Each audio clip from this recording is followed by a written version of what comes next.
Darren Wong from CarBuyer.com.sg. You're looking at the new Mazda 3. We're here at Mazda's Mini Proving Grounds, Yamaguchi Prefecture. So this is the all-new car. Everything is new. Architecture is new. The engine is new. Singapore is very likely to get the 1.5 mild hybrid, maybe the 2.0 gasoline, and maybe the 2.0 Sky Active X, which we tested out in prototype form about a year back. So what is interesting about the car? Well, I mean, the design, totally new, totally sharp. Look how the lights and the grille have gone further down. It looks very shark-like, almost coupe-like. This is the sedan.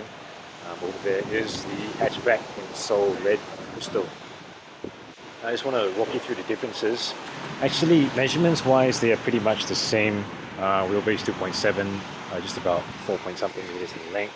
So we'll take you around the back. It's a bit more shapely than before. There we go, Mazda 3. This is the all-wheel drive diesel. That's how you can hear the clatter from the engine. That is the hatchback. Looks really nice in Sol Red Crystal. And what's interesting this time around is that Mazda is saying the hatchback is actually a bit more sporty as opposed to the more conventional character of the sedan. Which one do you guys like? Tell us in the poll. And this is the Sky Active X1. That is combines the best of diesel and gasoline technology in one. Now, this is quite interesting, really interesting one on the right here. Interesting about the hatchback this time around is that there is also a special polymetal grey color, and this particular one has a sport kit.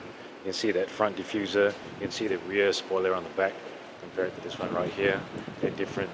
So of course we won't know which one we get in Singapore or if there will be a difference in the end, but we're going to take a look behind the wheel of this hatchback. Wheel of the new Mazda 3, let's just start it up for you. Right here. Mazda 3 in name and purpose. Okay, so this is our driver digital instrument display. These are conventional, but the center dial is now totally digital. That's really cool. Speedo, info, and that's the safety display, which indicates that this car has the optional driving assist. That's the adaptive cruise and lane keeping assist and all that. Of course, we don't know if that's going to be in Singapore's cars just yet, but a lot of things are still up in the air. Okay, let's go to the infotainment screen, another very interesting feature of this car. And this is an 8.8-inch screen. It's a lot sharper and a lot bigger than the previous one. The previous one was just 7.5 inches, I think.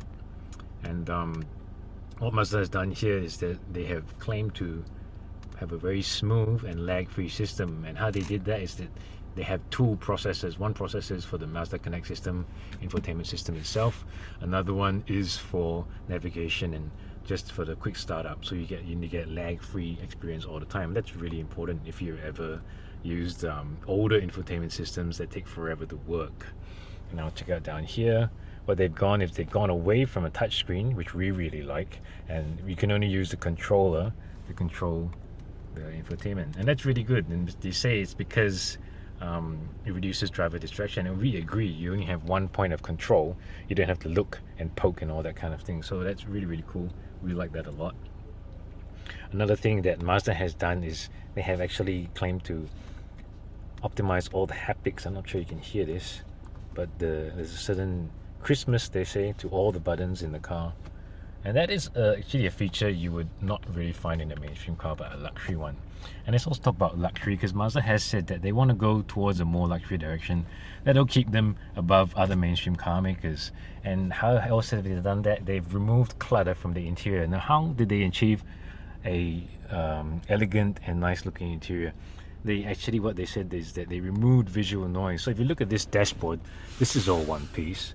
That's all one piece. This is one screen. And this is all one piece too. If you look at the previous Mazda 3, there was a whole lot of things going on. You've got seams, you've got plastic, and in this car, I don't see any cheap plastic at all. I know it's a bit dark, but this might be a bit plasticky, but you really won't see it in the daytime. Things slopes away. But everything you interact with is all premium. You know, this is chrome, this is gloss, this is nice polished surface. This is leather. And that is all really important to when driver primary interface of the car is always luxurious and nice. So if you want to know more about the new Mazda 3, we're quite excited about it. Check out the review on CarBuyer.com.sg and our YouTube as well as our Facebook for more.